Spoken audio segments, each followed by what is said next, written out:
இன்னைக்கு வித்தியாசமான ஒரு சட்டம் பத்தி ஒரு புக்ல ஒண்ணு படிச்சேன். அத படிச்சப்போ எனக்கே ஒரு ஆச்சரியமா இருந்துச்சு. அதே சமயம் ஒரு யோசனையாவே இருந்துச்சு. நம்ம கஷ்டப்பட்டு வாங்குன சொத்து நமக்கு தானே இருக்கணும்.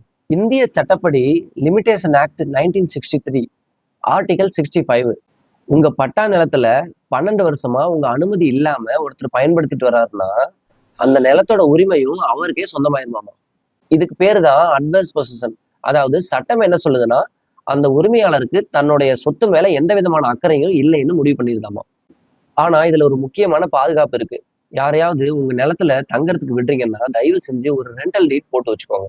அப்படி லீகல் டாக்குமெண்ட் எதுவுமே போடாம, அவர் 12 வருஷமா உங்க இடத்த பயன்படுத்திட்டாருன்னா, அது உங்களுக்கு மிகப்பெரிய ஒரு சட்ட போராட்டமா ஆயிரும்.